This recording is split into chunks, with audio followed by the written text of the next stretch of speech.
বাবা ছেলে লাইনে দাঁড়িয়েছে। টাইম শান্তিনিকেতন। এই আমাদের টিকিট। না হাই কিছু বলো। আমরা শান্তিনিকেতন এসেছি। টাটা করে দাও, টাটা করে দাও। হাই করো, টাটা বাই হাই। চলো আমাদের কেউ ঘুরি ঘুরি দেখায়, আমিও দেখি। ফার্স্ট টাইম দেখ। ভুলে এবার মানুষ হয়তো অনেক রকম অনেক কিছু বলে না। কত সুন্দর জায়গা।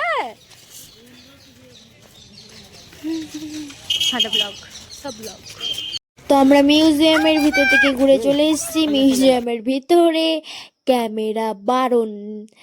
আর বাইরেটা দেখো কত সুন্দরভাবে গাছগুলো সাজিয়ে গুজিয়ে রেখেছে। আর জানেন তো এমন হয়তো অনেক কিছুই নেই, হয়তো 5-6 বছর আগে হয়তো ছিল, এখন নেই। কারণ আবার 100 টাকা করে টিকিট, খুব গায়ে লাগলো। আর খুব একটাও নেই। তোমাদের দাদাভাই বলছিল আগে হয়তো অনেক কিছু ছিল। তোমাদের দাদাভাই আগেও একবার এসছে, তখন দেখেছে। আর এখন তো এই যে আমি যা দেখছি তোমরাও তাই দেখতে পাচ্ছ। দেখো, তোমরাই দেখো, তারপরে বলবে যে আমি খারাপ বললাম না ভুল বললাম, যে 100 টাকাটা টিকিট বেশি নেওয়া হয়ে গেল না, সেই জন্য। চলো তোমরাই দেখো। আর একটু এখানে বদমাইশি করে আমার নিজের নাম লিখে নিলাম। আর দেখার মধ্যে ভালো হবে এই গাড়িটা, ব্যাস গাড়িটায় যাই। বাইরে দেখতে পেলাম ভালো করে, একটু ছবি টবি তোলা হলো এখানেই, তাছাড়া আর কিছুই না।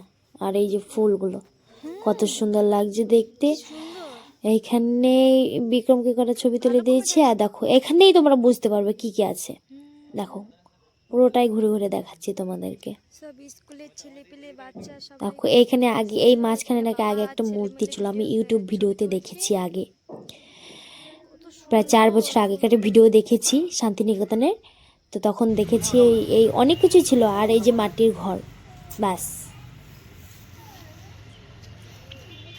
তো আমাদের ঘোরা হয়ে গেছে। আমি বারণ করব না যে আপনারা আসুন, সবাই আসো, দেখে যাও, তোমরাই নিজের চোখে দেখে যাও কি কি আছে না আছে, তারপর আমাকে বলবে।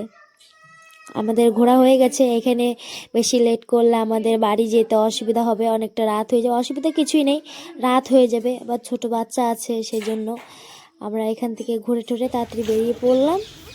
এই যে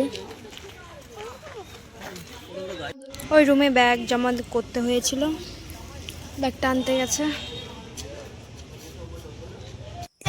তো এখান থেকে আমরা বেরিয়ে পড়েছি, গাড়িটা এখন উঠে গেছি। এবার আমরা বোলপুর ঢুকবো, শান্তিনিকেতন পার করে। আর বোলপুর পার করে বোলপুর টাটা, আবার দেখা হবে 1 বছর পর। আর এখন সামনে সরস্বতী পুজো, শুধু সরস্বতী মূর্তি দেখতে পাচ্ছি, এত সুন্দর লাগছে না দেখতে। আর এখানে আমি বিড়বিড় করছিলাম কারণ রেল গেট পড়ে গেছে, সেজন্য। তো আমরা সবাই বাড়ি চলে এসেছি। আর বাড়িতে এসে জল টল খেয়ে একটু বসে ক্লান্ত হয়ে গেছি, সারাদিন ঘোরাঘুরি হয়েছে, অনেকটা খাটনি হয়ে গেছে শরীরে, তাই এখন বসে আছি। জিজ্ঞাসা করছি 5 থেকে 6 বছর আগে গেছিলাম একবার। আর এই গেলাম। আমাদের ঝাড়খণ্ড থেকে কতটা দূর? 80 কিলোমিটার। 80 কিলোমিটার। যদি তোমরা ঝাড়খণ্ড থেকে কেউ যাও প্লিজ একটু সাবধানে যাবে, অনেকটা দূর, 4 চাকা করে যাবে, না হলে বাসে। গাড়িতে কেউ যেও না, মোটর সাইকেলে, না হলে কোমর ব্যথা হয়ে যাবে সবার। আর বিক্রম, তোমার কেমন লাগলো? কি কি দেখলে তুমি? বন্ধ করে দাও, বন্ধ করো। দেখো টিকিটটাও সঙ্গে করে নিয়ে এসেছি, 100 টাকা করে টিকিট। যারা কলেজে স্কুলে পড়ো তারা তাদের অবশ্যই আইডেন্টি কার্ড মনে করে নিয়ে যাবে, না হলে কিন্তু এই যে 100 টাকা করে টিকিট ফুটে যাবে। টাটা। ভিডিওটা ভালো লাগলে সবাই লাইক করে দিও, শেয়ার করে দিও, একটা কমেন্ট করে দিও, সাবস্ক্রাইব করে দিও ভালো লাগলে। টাটা।